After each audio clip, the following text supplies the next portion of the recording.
Nevertheless, we went live again for the first time in a while. I think we're live, Mike. We are definitely 100% more live than we were 25 seconds ago. That's true. Man, Primetime. I forget how to do Primetime. Oh, I remember how to do Primetime. I think I got to do this, right? This is it.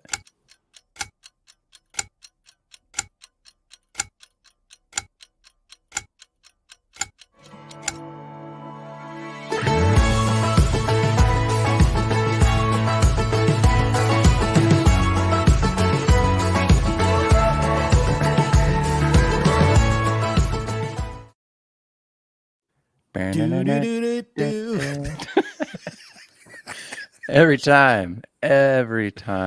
Every single time. We need Andy to like just do a video of that just so that we could play it, and we'll just Mad Lib whoever's on the show.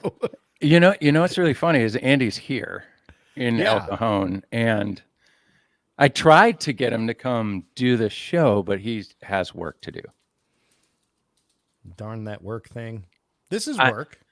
I mean, it is work, but I mean, he had like real work to do. This is not real work. This is a good time. Dave Pelletier, welcome back to Primetime, man. Thank you. Hey, hanging out with you, Dave. For those of you guys, welcome. We're back. We totally love doing the show, and we're excited to dive back in for the new season. We have done 97 things, Mike. I can't believe it. He's just nodding because he turned his mute mic on. Well, now it's off, but I mean my mute math.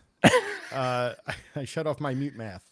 Now, 90s. We've done 96 things. We're in the process of finishing a 97th right now. Oh, now the technicality flies out of nowhere. Ooh, okay, this is exactly like this conversation I had about birthdays and anniversaries recently. We're already off the rails. It's so good. Like when you have a birthday, you're not actually turning that age because that's the year you're finishing. Like when a kid turns 1, they're finishing their first year, so they're actually already 2. It's wild. Or they're in their second year of life. In their second year. So yeah. Like my wife and I just had our 9th anniversary, so we're in our 10th year. It's bizarre. It'll mess you up. Well, that being said, we have Dave Pelletier back on, Director of Sales, Taylor Guitars. Dave, do you remember the episode you were on where we were still doing it live and everybody was at home because it was in the middle of the pandemic? Yeah. And I just turned off. I just went away for a while. Do you remember this? Yeah. I really wondered where you went. And it was switch or what's going on. I remember the internet in my whole neighborhood, like somebody ran into something and I had to hotspot on my phone to get back in the feed. And you guys did it. It was perfect. Gabe was mainly producing back at that time. So he was in the back end and he just kept saying, it's fine. They're doing great. You can just leave. Well, we had Andy and Lindsay with us back then. And, what a wild time that was from home. Yeah, it was amazing.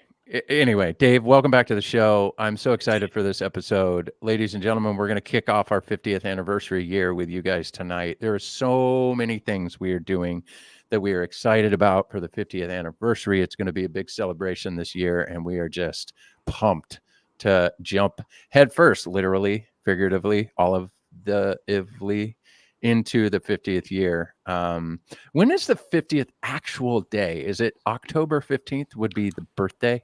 It's the 14th or the 15th, but it's celebrated on the 15th. And why is it the 14th or the 15th? And why does Gabe know that better than everybody else? Because he spoke first. What is it, though? Is it the 14th or the 15th? Yes. Well, yeah, it's one of those, but they're not 100% sure, but they celebrated on the 15th. There's some I was recently privy to some discussion on this, Jay. Oh. I know. So was Dave. Yeah. Dave was in the conversation. We might even talk about that tonight. Anyway, all right, let's dive into this episode. Ladies and gentlemen, tonight we're going to kick off the 50th year of Taylor Guitars on Primetime. We're going to have a bunch of 50th anniversary stuff this year. It's going to be very exciting. We loosely called this episode Golden Strings and Amp Dreams because we're going to talk about some new guitars for the 50th anniversary and maybe new guitars that aren't necessarily 50th anniversary guitars. We're going to dive into the 50th anniversary podcast, 50 years podcast. I think, Dave, we've decided on naming the podcast finally. Yeah? Yeah. I had my name for it. What is your name for it? Well, the working title, Between Two Founders.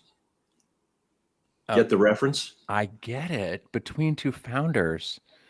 That's a good one. What would you name it, Gabe? Ooh, that's a good question. I have given this no thought. Come back to me and I'll have an answer for you in a second. I think I would like to call it Strumming Through Time. It sounds like a Rush album. 50. I know. That's why I did it for Mike. Strumming Through Time, 50 years of Taylor Guitars. What do you think? It's better. You guys were workshopping this live, everybody in the feed. So if you have ideas of what we should call the 50 years podcast, I got talk to me. 2.5 Men. Wait, The Simpsons? I don't. Yeah, we can't use that either. No. Okay, fine. Family Feud. No. I'm sure it'll get workshopped and it'll be amazing. What's your favorite game show? Before we dive into our album of the month, what is your favorite game show, Mike? As a kid growing up, there was a Tic-Tac-Doe.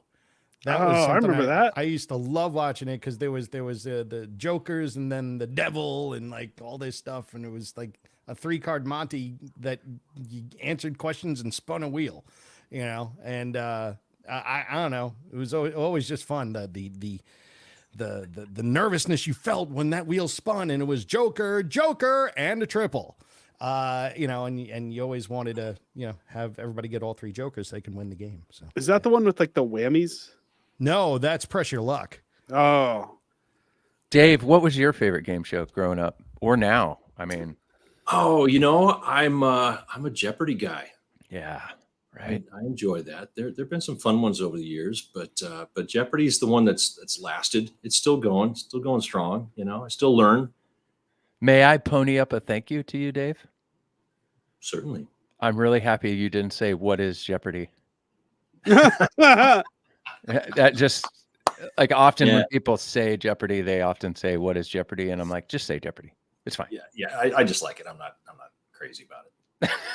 50 years of that'll work. That would be the best name of a podcast ever. Yeah, Gabe. I do agree. What is your favorite game show, Gabe? Oh, it's a new segment. Doing it live. We're doing it live. I don't know. I've never really watched game shows. I'm gonna go Whose Line Is It Anyway, where the points don't matter and no one wins. Do you still watch that show? No, I don't watch any game shows. I don't watch television. Whose line is it? I mean, Linda Taylor is still ripping guitar on that show every single time they air it. She's a brilliant player. I was trying to get Linda Taylor on the podcast. She's from the Factory podcast. She's been doing stuff with Sarah Nimitz. Yeah, for quite a while. Yeah, she's brilliant. Anyway, okay, on to the next one. You guys, you know the deal. Let's keep the feed clean. This is a Guitar Nerd talk show. We talk about stuff, and then we talk about guitars. It's fun. It's about spreading the joy of guitar, and we hope you're along for the ride. We did not get a lot of hate. I mean, we got a lot of Happy New Year, but we did not get any hate. I wouldn't say we got any hate. We didn't get any hate, so we're just going to move on. We have a new segment. We often do a segment called What Are You Listening To? However, I want to change it just a bit, and we're going to talk about one album that is our album of the month, the record that is just doing it for us this month. And we're going to start with Dave. We don't have a useless clip, Gabe, so we should probably make one at some point. I'm going to get on that. Okay, mark that down. So we're going to go right in, Dave. Dave, what is that album that you've been listening to lately that is the one for you? Well, Jay, you and I talk. I'm a Radiohead fan, and I even told you a couple days ago. I said I'm not going to talk about Radiohead, man. It's just. But guess what dropped a few days ago? But call it Radiohead 2.0. The Smile. and Tom York and Johnny Greenwood, original Radiohead guys. It's an album called Wall of Eyes. And a couple of the guys here at the office texted me, "Hey man, this just dropped." My younger son texted me, "Hey, this just came out." And on the way back from NAMM, driving from Anaheim back down to San Diego on Sunday afternoon, listened to the whole thing. And I've been listening to it since. So it's not the album of the month, but it's the album of the last few days for me. And it's just like you would expect. It takes a lot to listen through and enjoy all the little parts and pieces and the chaos and the beauty. And anyway, I really dig it. That's it. Wall of Eyes by The Smile. Wall of Eyes by The Smile.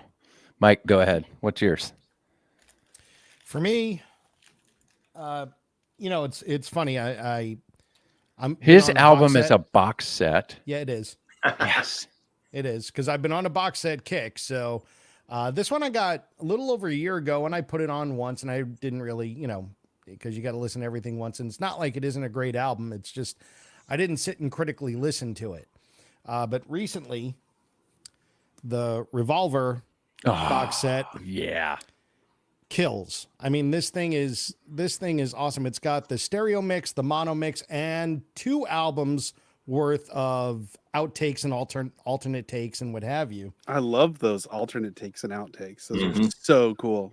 And the stereo mix was remixed, so it's actually cleaner, better, faster, stronger, all that other stuff that goes along with it. So you have an incredibly well mixed album of incredible songs by an incredible band, and I love listening to the outtakes and the alternate takes because you hear the process, of where they started and where they wound up. And the way that they did it on this double album portion of it, they have them back to back. So it's like you hear the outtake, then you hear the new take, or close to the new, the take, And it's like, oh, wow, the in between, what happened there? It's crazy. So that's what I've been listening to. Mike, did you get really into the whole Peter Jackson documentary too? Oh yeah. The Let It Be documentary is phenomenal. It was so cool. Yep. It's good. I spent half my time going, how did he manipulate the mouth to say those words when he didn't say it then, but and it's just so crazy. Like all the technology that went into that, all the AI that they used to kind of make things match up. But knowing that it's all original from the Beatles, stuff that you never saw, I was in heaven. I was in heaven. Mike was in heaven. Gabe.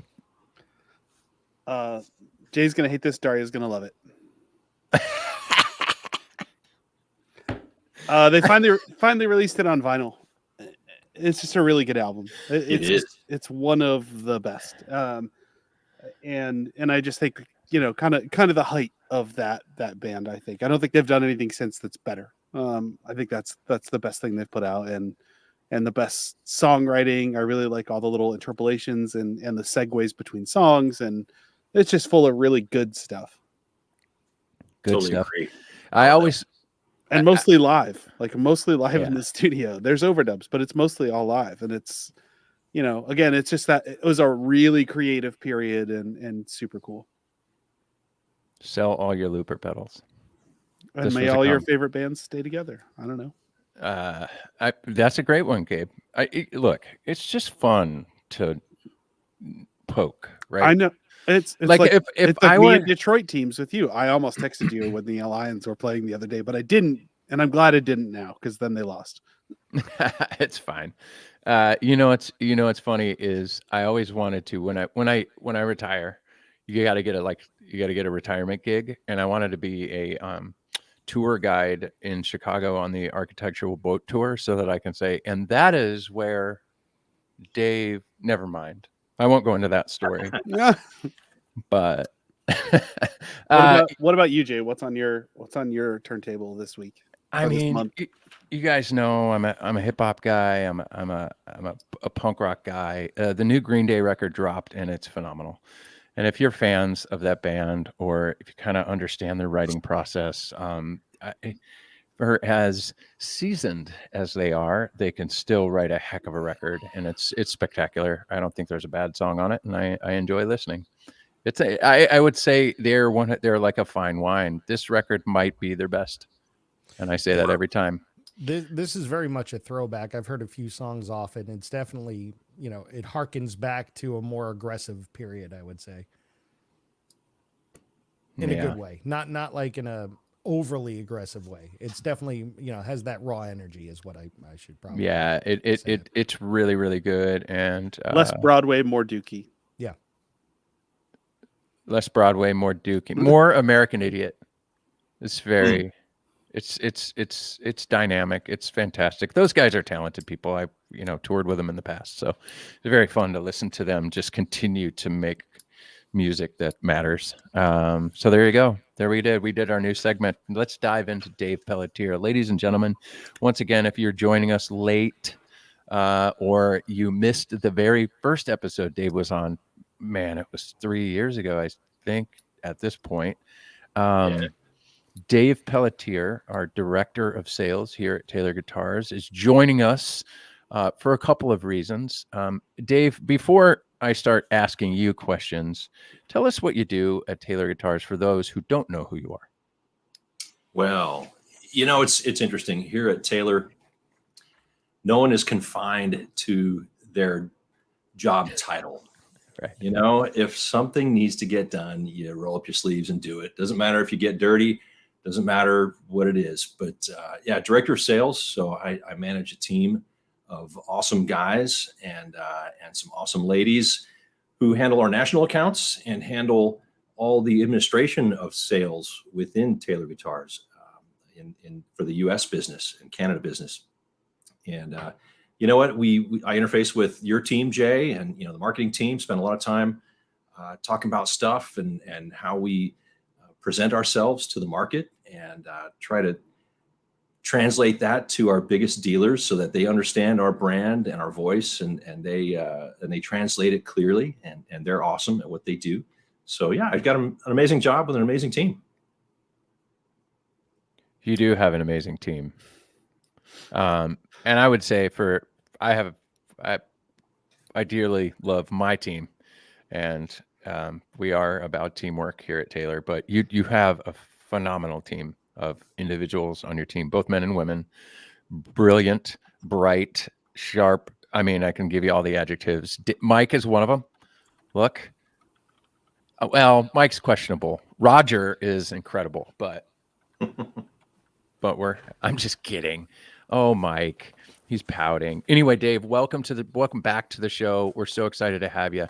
So one of the reasons why I wanted to have Dave on the show was because I think the last episode we did live, we teased the 50th anniversary podcast that we're doing. And, this was an idea in conversation with Kurt Listug, our co-founder, that he wanted to get in a room and record he and Bob telling stories and remembering 50 years of Taylor Guitars. It's very simple. It was a simple idea, but I needed to have, so I was given this task, and I needed to have somebody host this thing that wasn't a baseball cap wearing weirdo, right? I needed somebody who, the way I pitched it to Dave was, I'm in it with those guys already. I'm involved in telling a lot of their stories on video. We've done podcasts together, media outlets when they do interviews. I'm around all of it all the time.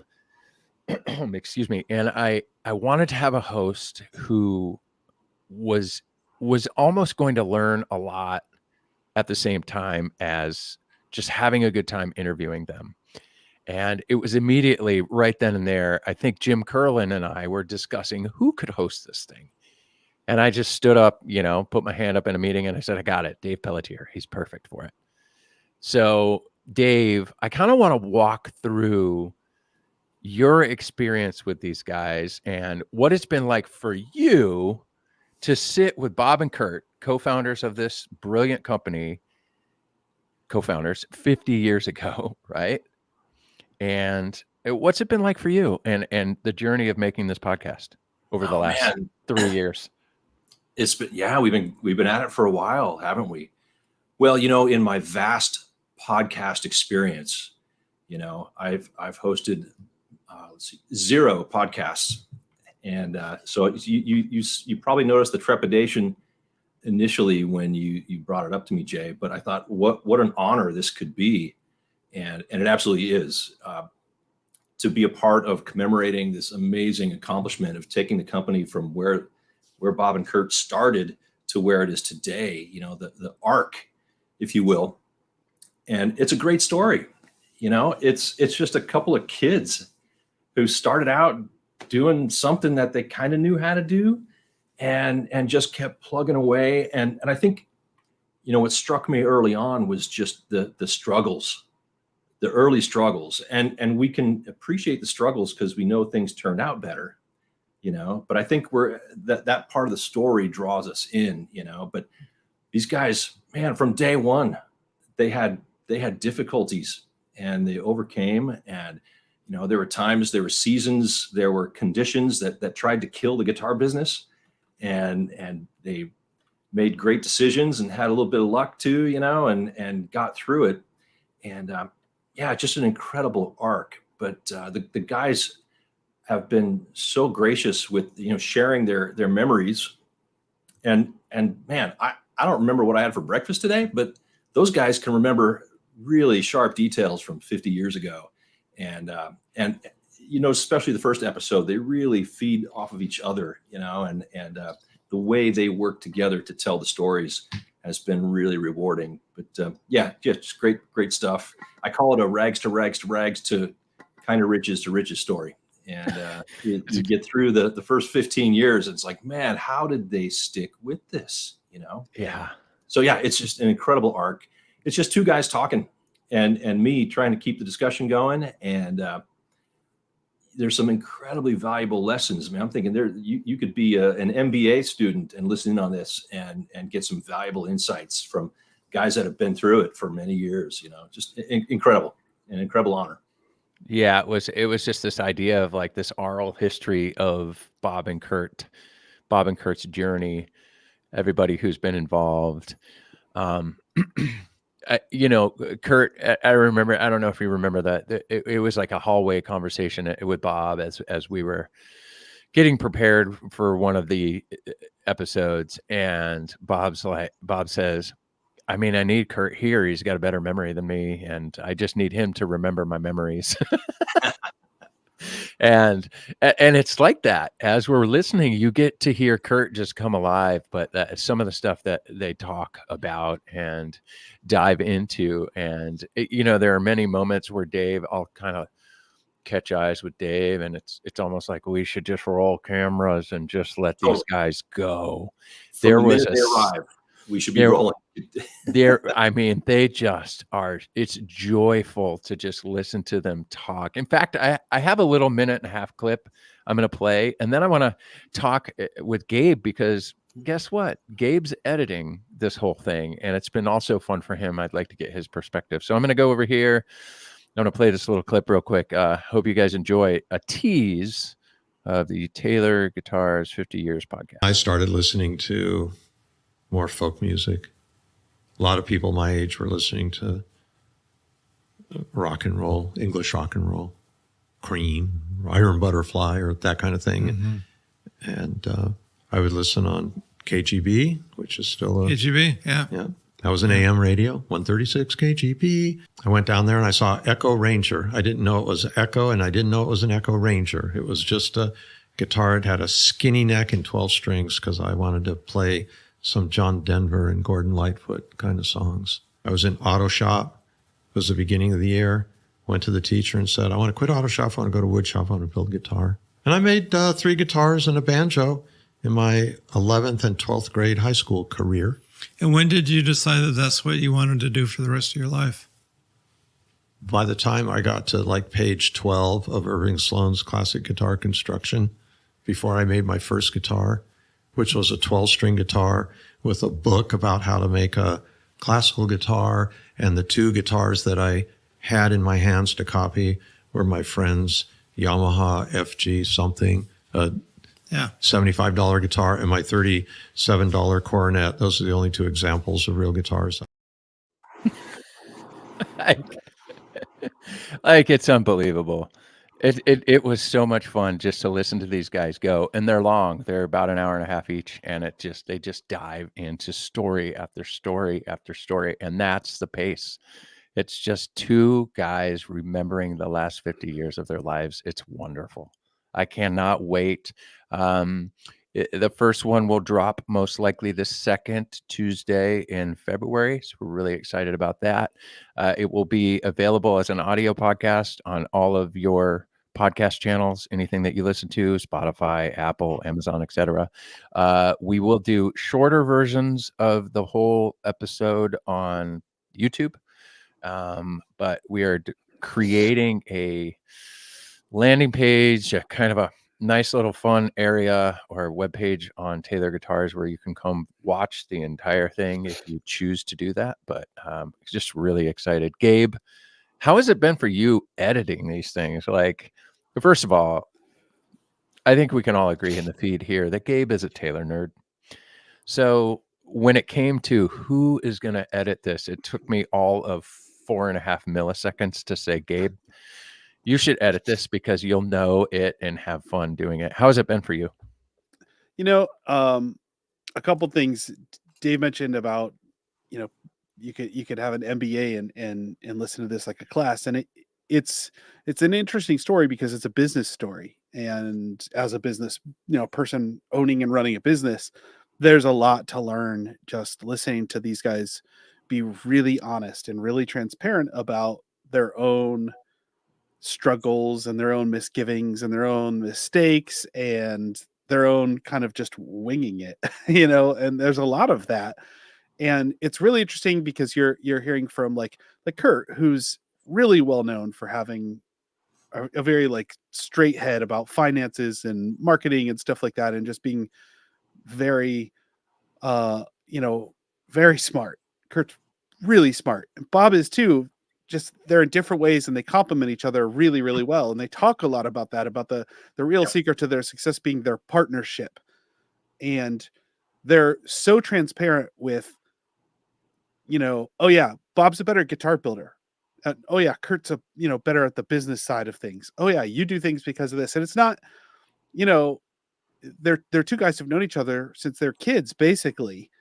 And they're unfailingly honest about who each other are and how they work together. And that part is really interesting to me. And then it's also really interesting as a guitar nerd. And I am a Taylor nerd. I'm also just a giant guitar nerd, as you can see, like all the Fenders and other things back here. I just saw a Reverend today that I have to buy. I really want a Powers Electric. I keep needling Jay to help me find a green one.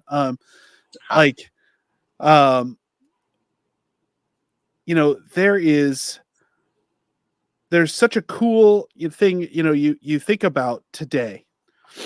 Look at all those guitars I have back there. I can go to any guitar store and there's tons of Martins and Gibsons and Laravees and Breedloves and a million brands, Yamahas, all this stuff. We have so much access, and you go online, you can buy anything. There's so much access. And Bob's talking about, just in that clip there, about the only examples of guitars he'd ever seen were, like his friend's cheap Yamaha and, a cheap cornet guitar, and you get to this point where Bob's talking about the first time he ever even saw a Martin. And in your head, you're like, how can you never have seen a Martin before? Because there were like no music stores, music stores hardly existed back then. And people just went to like Sears and Roebuck or wherever they went. And it was just garbage stuff. I mean, like seeing a really well-built guitar was a bit of a marvel. And so that's really compelling too. The fact that here's somebody who got hooked on the idea of building guitar, and he really had never seen an example of a good guitar at all. Right. Like that's incredible. It has been that way, Dave. I mean, there are a couple. I believe one of the quotes was, "If it were me, I would have just hid the money in a shoebox under my mattress, under my bed." Right? Like, I'm glad Kurt was here. You've heard him say this many times.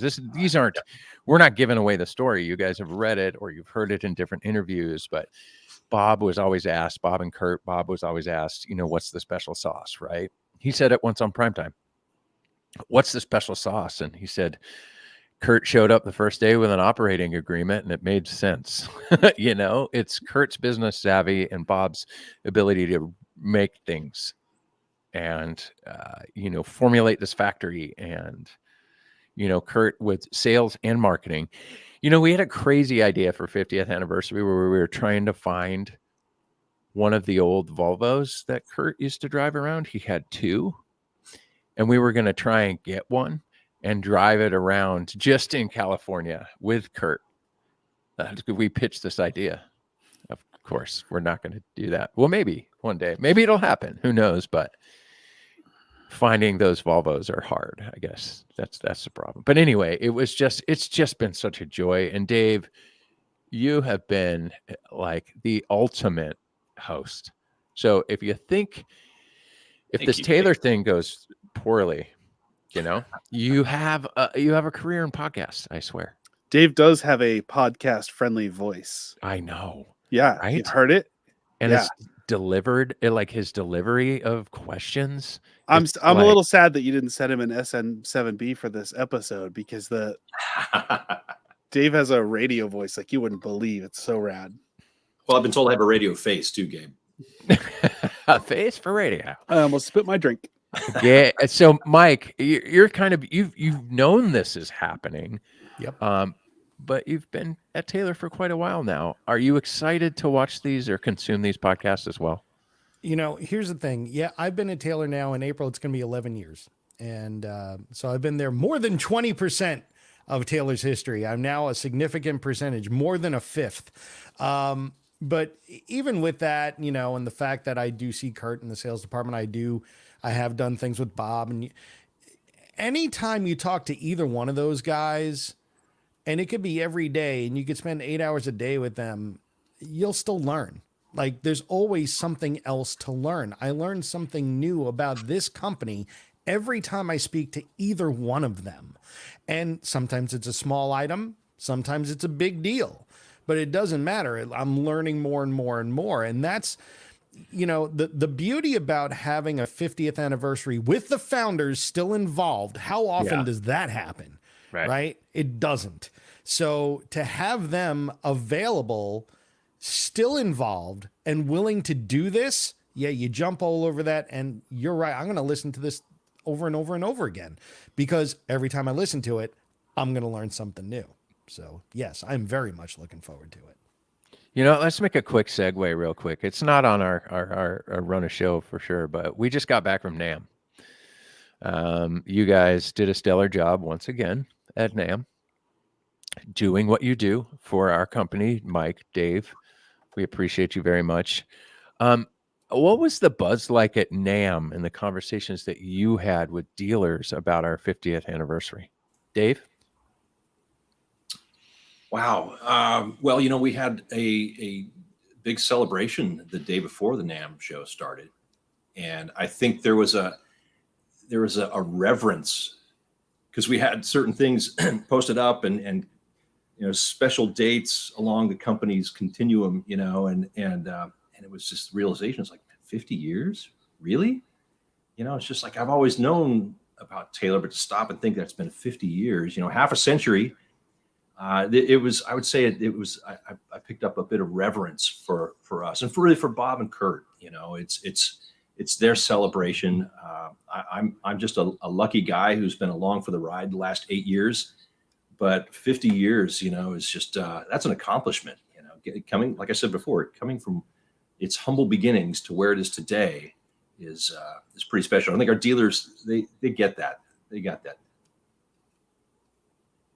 Mike, did you have any good conversations at NAMM about our 50th? Tons. I mean, first of all, I know we're going to get into the guitar portion of it, and everybody loves the 50th anniversary guitars, and boy, do we have a lineup. Yeah. But again, it goes back to what I was just saying. Like, the dealers love the fact that the founders are involved. Yeah. They were there and present at the catch event, and people could walk up to them and shake their hand and say hi and take photos. Take photos with them and still be involved with them. You can't do that with other companies. So the buzz while they were very happy, it's a momentous occasion, it's a golden anniversary. It only happens once, right? You only have one 50th anniversary, as a company. But they were really enthused that these guys are still around and involved and part of this, even though they may not hold the main set of the reins. They know that their imprint is on everything that's happening, and because of that, it means more. It just means more because of that to them. I want to You weren't at NAMM. I wasn't, but I have spent lots of time at NAMM over the years, and I kind of want to talk about what Mike just said and what Dave mentioned too. The fact that you can just walk up and talk to a Bob Taylor or a Kurt Listug. I worked as a guitar dealer and guitar tech for almost 20 years. Most guitar brands, most music brands, you can't walk up and just talk to a manager or That's true. Anybody that's above your rep with that company. The idea that you can walk up and talk to the founders of the company, and when I say you can, that's because I have. I used to write a column in a retail trade magazine, and there were times where I walked up to Kurt just to ask business questions to inform what I was writing about, and Kurt would not only answer me, but then he'd email me to follow up. Oh, here's that thing I was telling you about.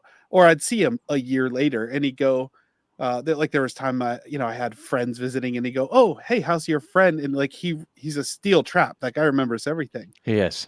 There's a time that I've told Jay about previously where it was the last day of NAMM, the last morning, everybody's going around. I was just saying bye to people. I had one meeting and I was about to walk out of the Taylor booth and Bob walked in and said, hi, and how's your show going? And just started talking to me. And he was probably getting ready to walk out the door and he stood there and talked to me for an hour and a half, completely missed whatever my other meeting was. Didn't care. Also It's like going to college.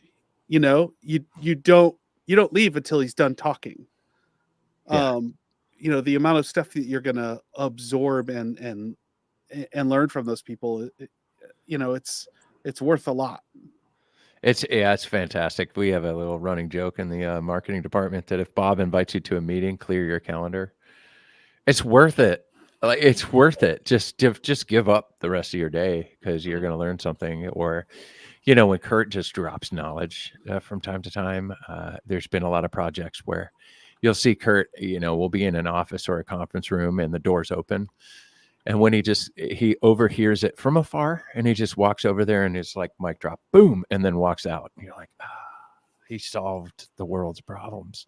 Anyway, yeah, it's been a fun journey. And that is a great segue, Mike. Let's dive into 3 of the new guitars, the 50th anniversary guitars. I know there are more, and we will get into that with you guys in a second, but I'd love to just kick it off. The 3 we're going to show, we got with Aaron Dablow earlier, and he did some quick demos, so we're going to listen to those. But it's the AD14ce. We got a 314ce and a Builder's Edition 814ce that are all special for 50th.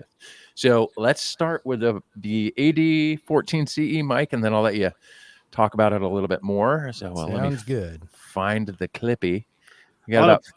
When you guys listen to these, Jay, didn't you film these with a phone? Yeah, we definitely filmed them with a phone. So keep in mind they sound this rad with a phone. There you go. Here we go. 1 second.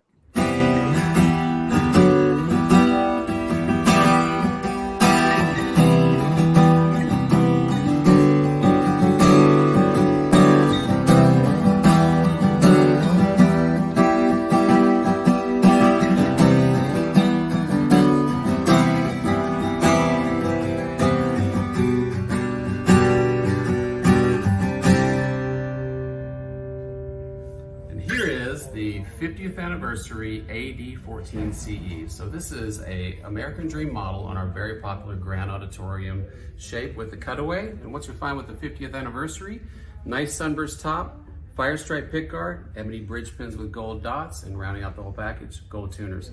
Check this guitar out. It sounds absolutely amazing. Dude, that guitar's fire, by the way. Aaron Dablow is fire. Aaron Dablow's fire for sure, but that guitar is fire. We actually recorded that guitar, or a version of that guitar, and an episode of that guitar. I'm just kidding. With an artist in Nashville, and Gabe. remarkable does that guitar sound in somebody's hands? Holy smokes. It's rad. I think the whole AD series in general is it's almost that one of those series that's like it's almost too good. It's almost that, like you're almost like so awesome. That's better than it should be for what it costs, kind of, the walnut spruce combination is so dope. I love the burst on those is rad. Like the sunburst looks incredible. And hey, Cutaway in the American Dream series. Mike, it's your favorite. It has to be your favorite. It's not, but that doesn't make it bad. Yeah. I just need to say something here before I get into a little bit of a analysis of this particular guitar.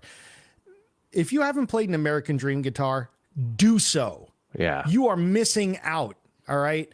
It came out. I think part of the reason is, maybe a lot of people haven't seen them in stores because, it came out during COVID and what have you. But the American Dream series is something not to miss out on. And why? It gives you everything you need and nothing you don't. It gives you American, USA factory built, all solid wood guitars with an aero case that sound amazing with rounded edges and a great feel, the famous Taylor neck, everything else that goes along with it. Try an American Dream guitar because it's something that will be there whenever you need it and treat you just as well as all of our other guitars. People overlook it. Don't. Okay? That's my plea. Do not overlook this series of guitars. They're so rad. Number two, last year, near the end of the year, we came out with the first Grand Auditorium American Dream guitar, and that was the AD14ce. Now we have the AD14ce making its debut as a 50th anniversary guitar. So you're going to get a gorgeous Grand Auditorium shaped guitar, Lut spruce top, walnut sides and back, great guitar, 50th anniversary label on the inside, gorgeous vintage sunburst finish on it. It's everything you need and nothing you don't. And it's at a price point that's definitely attainable. So something that you guys need to do is make sure you check out that guitar. Is it my favorite? No, but that doesn't make it bad. Would I play it live? 1,000,000 times over. Would I record with it? 1,000,000 times over. There is nothing wrong with that guitar at all. Yeah. Dave, how do you feel about that guitar? Well, I agree with everything Mike just said, but I would characterize it as the guitar has kind of a played in feel. Yeah. Right out of the chute. And that's what I like about it. It's not too precious, nope. But I just want to play that thing for hours and hours and hours. And it's just going to sound better and better the more you play it. So aero case is something that a lot of folks don't think about. I prefer them to a hard shell case. They are so much more portable. And I do more damage with a hard shell case to door jams and car doors. And, when I had a dog, my dog's head so, yeah. Sorry, poor puppy. That's such a great point, though, Dave, because the hard shell case protects the guitar, but nothing else. Right. It wreaks havoc on everything. Yes, else. On everything else. And then the shoulder straps. Man, you had me at shoulder straps. I'm still stuck on when you had a dog. Is the case the reason you don't have a dog? No, it's not. But there was time when she knew to stay away because if I was on the way to the gig or whatever, and bonk, and she learned. But man, I would agree. The air case is fire. The back, the shoulder straps, walking through the airport, whatever, is fire. It's great. The aero cases are built like tanks too. They're built like tanks too. Yeah, they're so fantastic. robust. But I'm going to agree with that guitar. Dave mentioned it has a played in feel. I think that, that water-based finish, there's a lot of guitarists out there, me a lot, who the first thing I do when I get a guitar is, take a very fine grit sandpaper and sand the back of the neck because I like it different. I don't like it with a finish on it. I do not have to do that with this guitar at all. It just has this thing that it's got this rawness to it that I just love. Anyway, AD14ce with a burst, 50th anniversary model. It is beautiful. Are they available now, or is it like NAMM? They are. Well, we They came out, the embargo was lifted on the 22nd of January, and they're making their way into stores now for those that have ordered them. Some stores have them. They're filtering out of the factory as we speak. And by NAMM, I mean not available, maybe May. Yeah, there's that too. Awesome. So we have the next one we're going to talk about is the 314, the 50th anniversary 314 limited. Is that what we're calling it? It's the 50th anniversary 314 CE limited. Yes. All righty. I got a clip. Back to Aaron Dablo.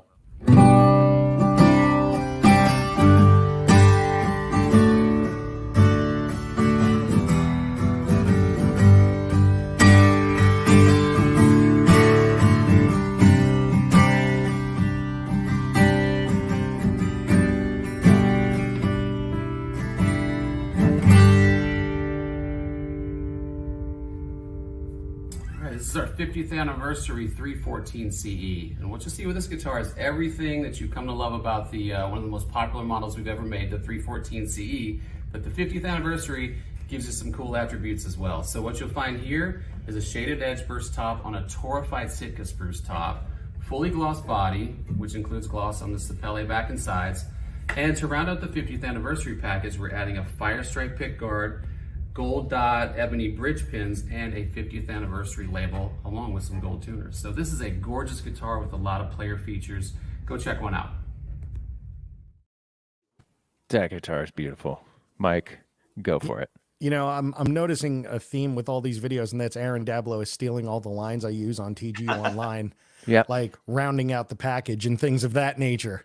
So also his backdrop is in the VC, right? You used to film and I do down most there. of my videos in there. Yeah, exactly. But if Aaron only had acoustic guitars, that's what his backdrop would look like anyway. Like pretty much. But it's no pointy headstock acoustic guitars back there. Yeah, not everything could be this. Right. Tell us about that. No, the 314 CE, the 50th anniversary 314 CE limited is a beast of a guitar.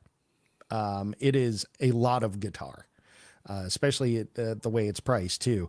Having that torrefied spruce top on the sapele really gives a little more of that low end, that low mid out of that guitar. Definitely has more of that broken in sound right out of the box because of the torrefaction process. But from an aesthetic point of view, it's just gorgeous. You know, the 314 CE has been one of our most popular models for years. And the reason being is because much like the AD series, it gives you everything you need and very little that you don't. But it does it in a more, I guess want to call it maybe a little bit more of an elite package since it's gloss top and so on and so forth. This takes it to the next level. So this is all gloss, shaded edge burst all around the entire guitar. And those gold dots in the bridge pins just adds a little bit extra. Golden anniversary, gold dots in the bridge pins. So it's just adding a little bit extra of those niceties. But the big sonic difference you're going to get right out of the box is with that torrefied spruce top. It really makes a world of difference on that guitar. I was muted. Sorry. Yes, you are. Dave, how do you feel about that guitar? Well, you know, don't underestimate the tone that a fire stripe pick guard delivers. I know. It looks where I am. Cool though. It looks so good. I'm glad we're doing fire stripes because they just look great. It looks good. It looks so good. But man, that burst is so subtle. You know, that shaded edge burst, and I see that, and you know, our team does such amazing color work and bursting. I mean, those are really talented craftspeople in the factory here who are spraying those bursts by hand, and it's just amazing work. And I never want to take that for granted. You know, they do some other types of bursts, but that shaded edge burst is it's just subtle. It's not in your face, but just adds some character and some dimension to the looks of that guitar. And torrefied top, are you kidding me? Oh man, it's can't miss. You know, sometimes over video, you can't really tell. And like Gabe said, we filmed these with an iPhone quickly so that we could have something to show you guys as we're capturing and editing some a little bit more professional content. But it is in person. That guitar is very, very special, and I suggest that look. Even if you're not looking to purchase a new guitar, find one at your favorite dealer and go play one because they're remarkable. For sure. Gabe, how do you feel about it? Correct me if I'm wrong, but that You're edge wrong. burst is around the back too, because I noticed Yeah. I kind of that looks rad. I don't think I've ever seen Sapele in gloss before, and it looks so cool.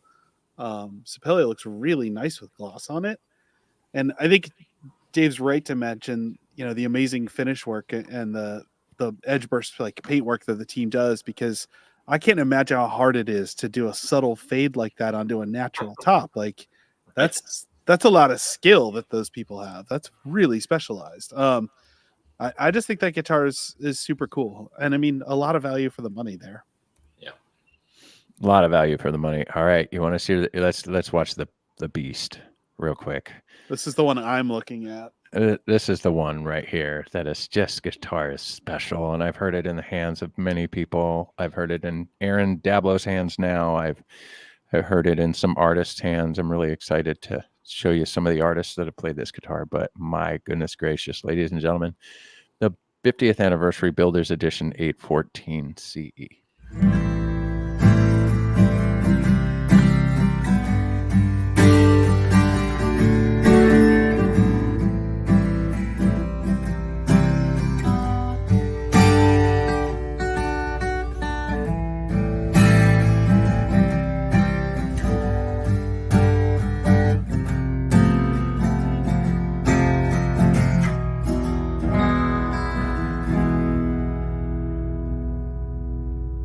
So this is the 50th anniversary Builders Edition 814 CE. Now, what you'll find with this guitar is everything that you love about all of our Builders Edition models, right? The chamfered edges, the beveled armrest, the contour cutaway and heel. But the 50th anniversary gives you a couple of different upgrades, like a sinker redwood top. And what redwood does is kind of warms out the sound a little bit, and paired with the Indian rosewood back and sides, it gives you a really, really nice tone.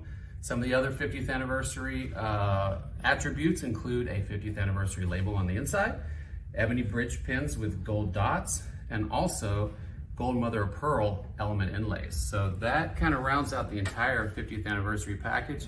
Builders Edition 814 CE, 50th anniversary. First and foremost, Aaron Dablow, thank you. You did a fantastic job jumping in, pinch hitting for us real quick. Really good job, Gabe.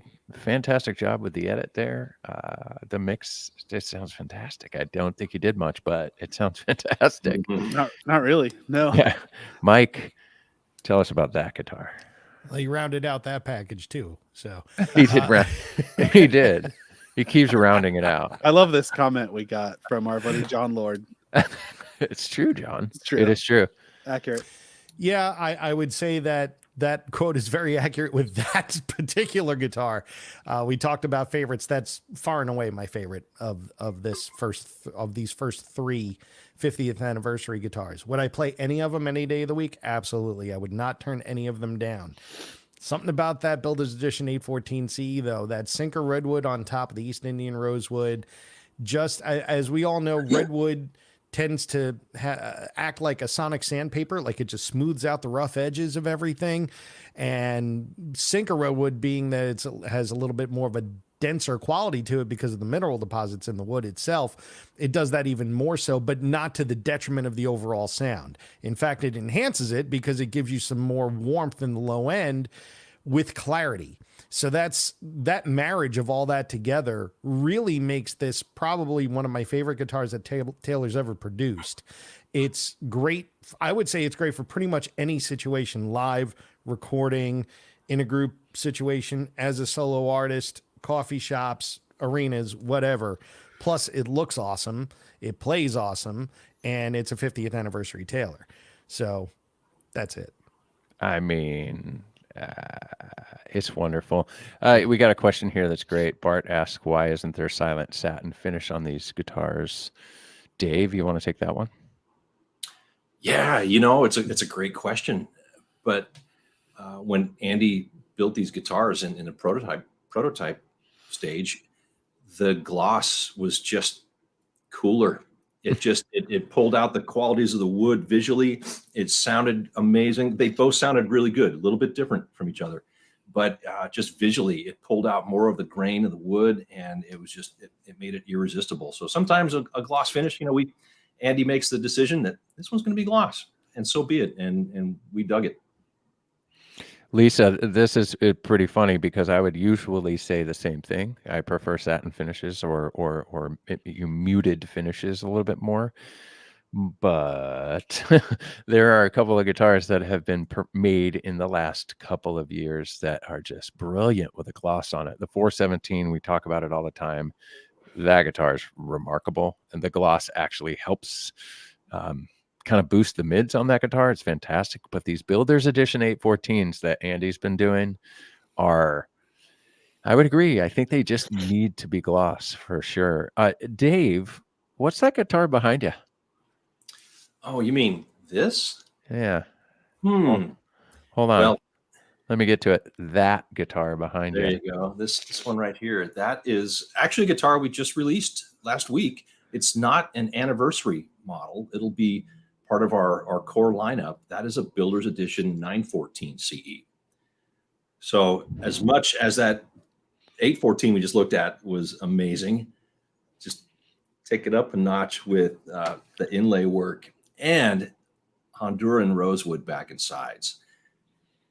It's ridiculous. It is so good. Mike Osman played that guitar the other day, and he's like, man, if you find something wrong with that, I won't say what Mike said, but he was very complimentary of the guitar, and Mike's played a lot of guitars. I played a lot of guitars. It's Honduran just adds, it's dense, it's heavier, and it just amplifies the really cool overtones and complex. It's special, and it's got the visuals to go with it. So what are the main differences? The back and sides are different, right? Is the top different at all? Yeah, it's a sinker. It's a stripy sinker top. So it's got a little more of that sediment in there that Mike referred to just a little while ago. And so all the attributes of the top that Mike mentioned are there with this guitar. But then you add the Honduran, it's has some serious back and sides going on there. Yeah, it's also remarkable. We're going to be rolling out content on that over the next few weeks, so I'm really excited. I love that. It deserves its own spotlight. Yeah. It really does deserve its own. I'm actually really looking forward to actually doing the TGU online content with that guitar, just so I can have it in my lap for a half hour straight. It's a gorgeous beast, and like Dave said, that Honduran rosewood being a bit denser does make it louder. So it projects really, really well. And of course, it's a 914 CE, so you're going to get all the gorgeosity that you would get from a 900 series guitar as well, with a little extra bling in there and what have you. So if you're looking for not just function, but form as well, like that's now you're reaching up, and it's something you definitely want to pull down and put in your lap. So. I love that guitar. I love all the 50th guitars, and there are more. We have a lot more coming out for the year, but we're going to roll them out slowly. So pay attention to these guitars as they come out. Our 50th anniversary is really, really exciting. Speaking of 1974, of course, some of you know that we released something else last week. Circa 74, the acoustic amp project that Bob and Terry Myers and Dave Judd and Tyler Robertson, who's been on the show quite a few times, well, handful, three times maybe. It's a project that they have been working on for quite a while, 50 years. I'm just kidding. But Circa 74 amps. I do have a little bit of a clip that we can watch for about a minute and a half. A little bit of a demo. It's already on YouTube, so forgive me if you've already seen it.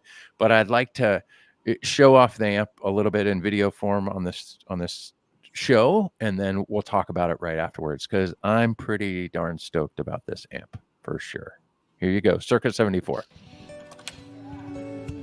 No, I stepped into a soft swing. You know it's such a good thing when for a moment there's no space and time. Well,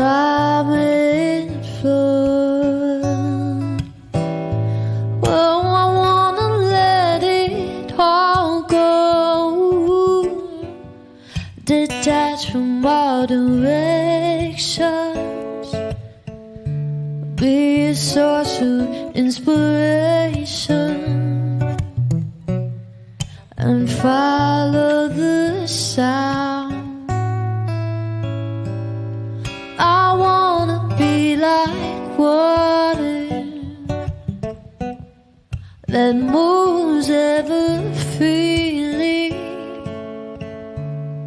It's energy in motion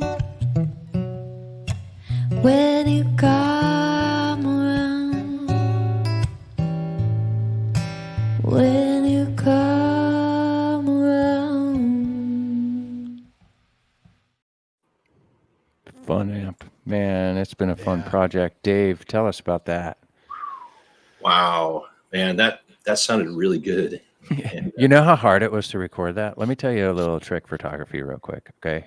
So Gabe knows we like to record these things, and often if it's a guitar, if it's a demo on our website, or even in YouTube, you'll definitely see a mic on a guitar, right? But it's kind of hard. The amp isn't that big, so to put a giant mic in front of it was just an eyesore. So what we actually did, so this is how great this was, is it's that amp. I'm totally giving it away, but I want you to know how we recorded it so that you're as excited as I am. It's fantastic. We DI'd out of that amp, so we faked the inputs on the inside. We DI'd out of it and actually recorded on another one over in the corner, so that we could isolate it just a little bit and give it enough breathing room to record. But that is 100% mic, vocal, and guitar without any real EQ. So that EQ came off of the amp itself. And that was it. It's awesome. They're great. Okay. it is. Continue. Yeah. Well, it was a project that Bob really kicked off. Yeah. Couple years ago, and there are more complex amps out there for sure, but it just had to sound right without a whole lot of tweaking, and it sounds great with a Taylor guitar, it sounds great with a Martin, it sounds great with all kinds of different pickups, and it's also the only amp that I think my wife would really appreciate being in my living room. It's a great look. So Yeah. it's a simpler amp. It doesn't have a lot of crazy bells and whistles, but it just sounds right. It sounds right for the human voice. And it sounds right for the guitar. And that demo showed that perfectly. Love it. Yeah, it's fantastic. One of the pieces of content that we have on YouTube is Mark Seal, of course, the Ripper, right? Playing more electric tone selections on a T5Z through an amp modeler. So an electric guitar amp modeler. So that was one of the things that Bob wanted to show, was the versatility of this. So you think acoustic amp and people get stuck on the word acoustic, right? And Bob said, no, this thing's just good. The speaker that's in there is just great. The power is just great. It's just well-rounded, and throw an amp modeler in there, an electric amp modeler in there, and just wail on it, works wonderfully. Of course, it's got Bluetooth, it's got 2 channels. Gabe, you have one. Do you like it? I love it. You're talking about it sounding good with a lot of things. Aaron was talking about my wall of, that's like a part of my guitar collection showing over there. I was playing Flex. Aaron was calling it a flex earlier. There's nowhere else to put them. I'm sorry. The other side's camera gear. I was playing.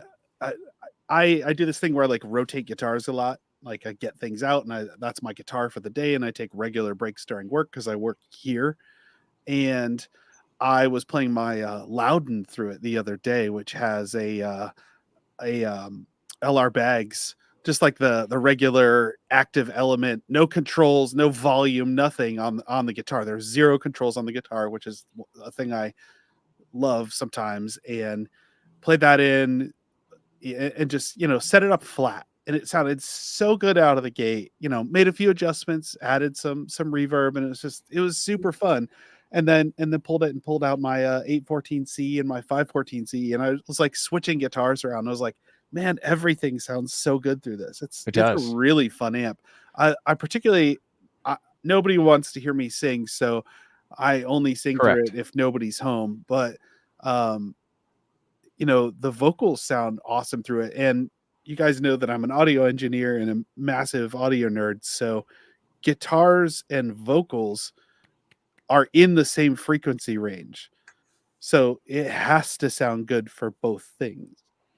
And the fact that it's it's full range speaker and it's clearly really, really well tuned is super cool. I'm really looking forward to, Jay and I have talked about maybe doing a piece of content and like taking it and plugging a bunch of stuff in through it and just like running a lot of things through it and seeing what happens live. So trying to break it.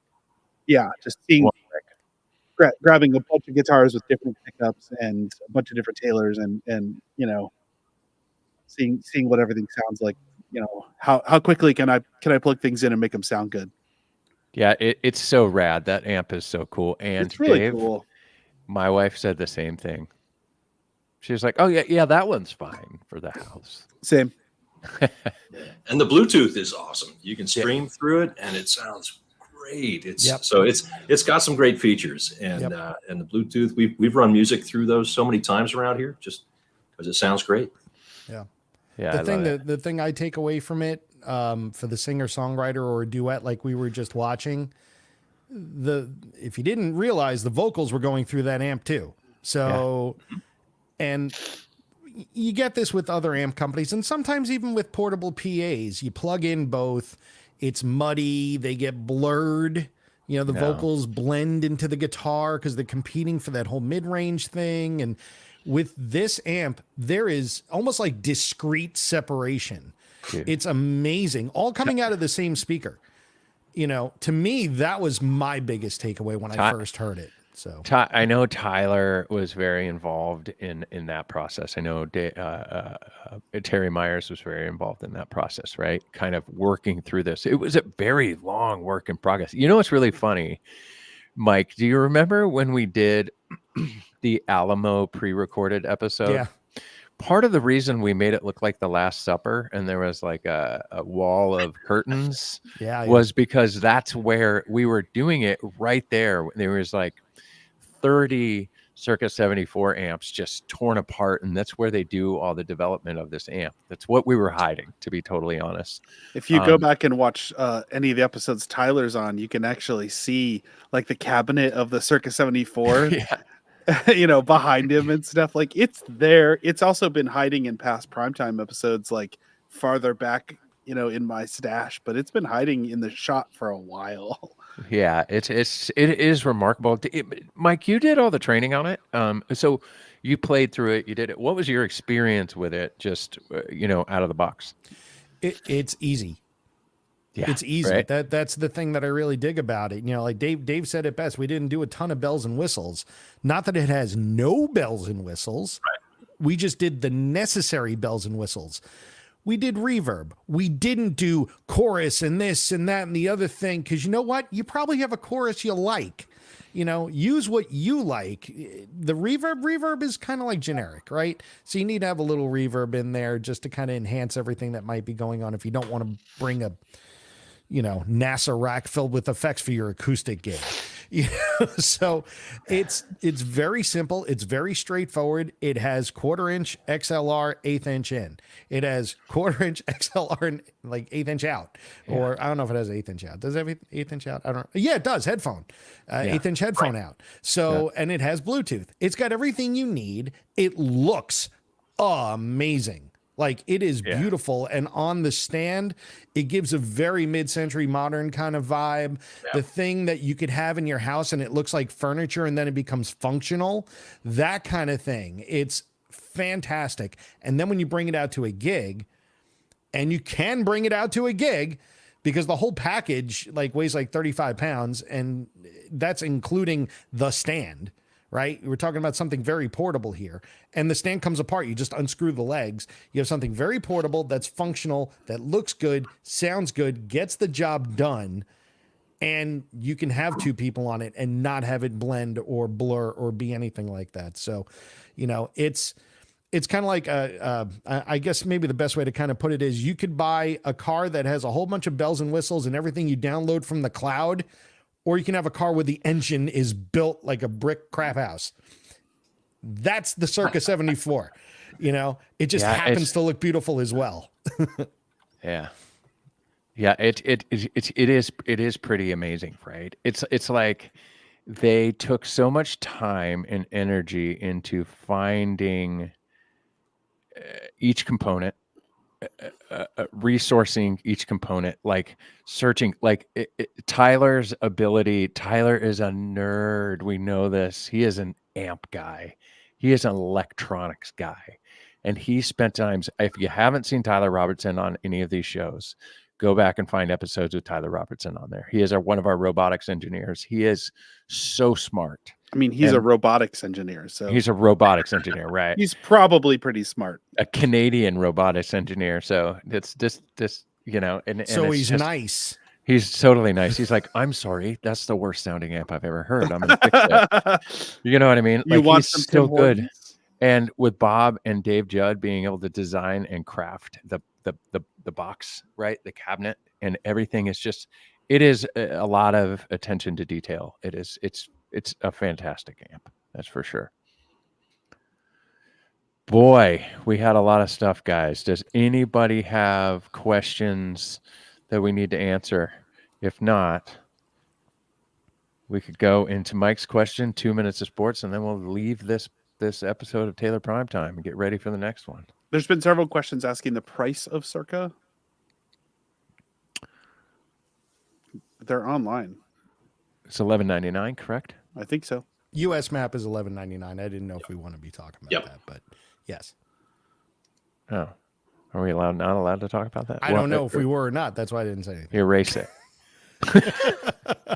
We're gonna edit that out in post. And I want to answer Texas' question. The shipping weight for the entire box is 40 pounds. So you figure without the boxing and everything else, it's about 35 pounds total. It's deceptive though, because it doesn't feel that way. No, because of the handle and everything. I mean, the main amp itself is anywhere between 25-ish pounds because it's a solid wood, thick cabinet. And it's got a 10-inch speaker, not a 12-inch speaker, so that keeps weight down a bit as well. And then you have the stand, which doesn't really feel like it weighs a whole lot, but it's the sum of its parts. So it actually does weigh deceptively more than what you would think. So the number, don't take that number into account as feeling like it's going to weigh 40 pounds or 35 pounds. It weighs 35 pounds, but it doesn't feel like it because you have two separate parts. You know what I'm saying? So it actually feels lighter than what the number is. I don't know, because it's easily portable. It's not heavy. It's not. It's not heavy. I would reach back and grab it, but that's probably a recipe for disaster. But it's one-handable very easily. Put it this way: it's the weight of, let's say, a Mesa Boogie double rectifier with a single 12 in it combo. That would probably weigh about 3.5 times with this thing. That is true. Yeah, I think it came in at 24 pounds. It came in at 24 pounds. For the amp itself. Just the amp by itself. Yeah. And it is only available in the U.S. for right now. It takes special certifications to get it into other countries, and that's on the roadmap. But right now, it's just the U.S. It's mahogany. The first version was mahogany box, right? Cabinet. Yep. We have a question here. Do we have other woods that we're going to start building with? Well, we already have, actually. We did last year. Last year, and for the NAMM show as well. We did. We got some really cool guitars that were at our Catch Custom event last Wednesday. Some pretty special. We haven't really talked about them in a big way yet, but some matching Koa amps with some really cool presentation series guitars and a walnut version as well. So stay tuned. I love that idea. I saw some of those on a YouTube video, some matchy ones, and those look pretty cool. I have the mahogany one, and I'm a mahogany nerd, and I think it's absolutely stunning. Like, Yeah, they are really cool. Great. Yeah. It's But when you just- see the Koa, it's, oh, man. And the walnut, too. It's, yeah. Hey, Dave, in the Koa cabinet, will the amp open up more over time with a Koa cabinet than a mahogany About cabinet? 50 hours of play, Mike. Yeah. That's I love that. I really love it soft. so much. Yeah. So good. That's a good question. How do the different woods affect the sound? Do we know yet? Don't know yet. I'm sure there's probably some difference. Like if you're using solid Koa versus say like a a plywood, it's got to maybe project the sound a little bit differently because it holds it in a little different. But it's an open back, kind of thing. So, urban timber amp initiative. That'd be That's rad. a good That'd be cool. question. That'd be cool. Rob I'm all mentioned about it. Rob made mention of this. Yeah, there are things that are lighter, Rob, but they're usually made of MDF or plastic, and this is a solid, thick piece of wood. And part of that, when you hear, like Bob and people like that talk about it, or if you read some of the stuff on the website, the cabinet really seems to affect the sound. Which, if you played a lot of electric guitar amps, Mike, you're a big electric guitar guy, and Jay, you and I both have lots of studio experience too.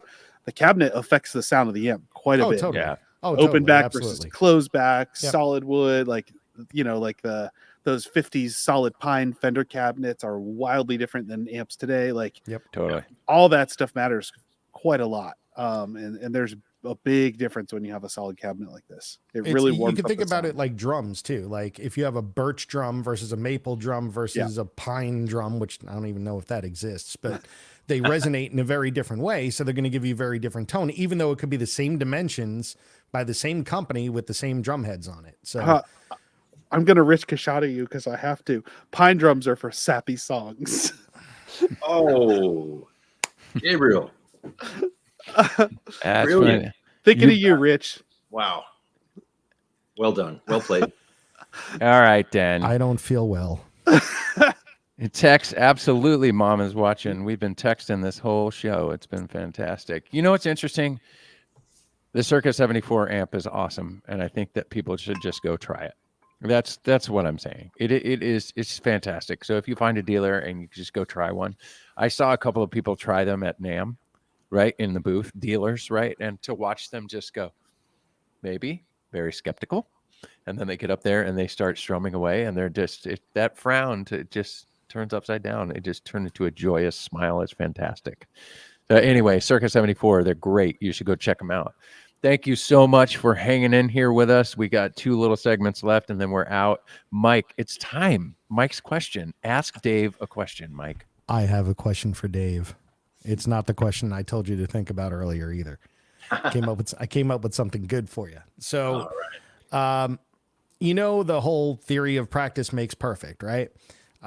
Sometimes we just, we have lives and careers, and that career, while it's guitar centric, it's not playing guitar all the time, right? So maybe we don't have enough time to practice what we want to get to a certain level. But Dave, given all the time that you wanted to practice, what song would you want to play that you would be practicing towards? What song do you not know how to play now that you wish you could play if you had enough time to practice? Oh, wow. That's a great question, Mike. I go back to my days in high school after learning to play a little bit of guitar to be enough to be dangerous. And I worked a late shift from 3 p.m. to midnight. And I'd get home after midnight and I'd eventually settle and go to bed. But I'd put on side 1 of Rush's Hemispheres and learn that entire, I think the first song is 18 minutes. And dang near learned the whole thing. But man, I've dabbled with everything that I've wanted to play that, I've whether it's some Eric Johnson stuff or some Johnny Greenwood stuff. But I'd say, I let's just say to be able to really play La Via Strangiato by Rush with my 2 boys, who one's a bass player, one's a drummer. As the rhythm section, maybe the power trio. La Via, that would be it if I had time to just really, really own that one. That song is fun to play.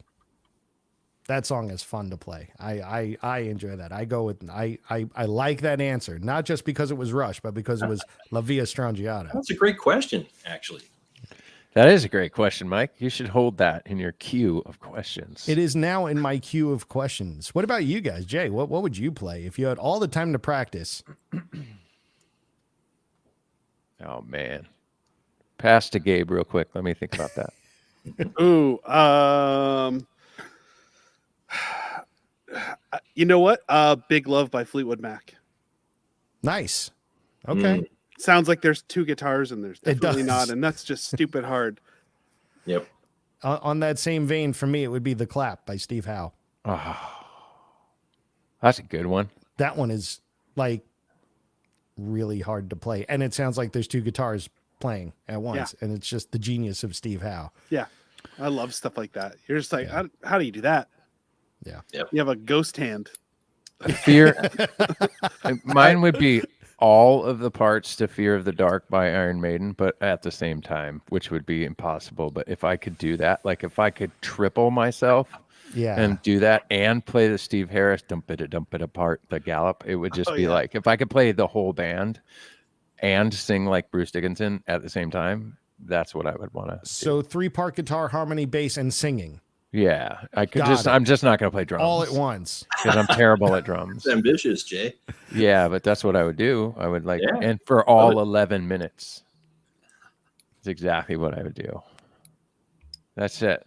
All right, guys, it's come to that part of the show where we're going to wrap this thing up right with.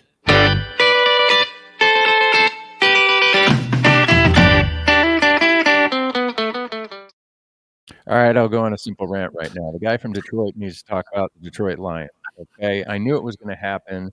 I was getting text messages and all this stuff about you blew it. You should have gone for the extra points, or you should have gone for the field goals, this, that, and the other.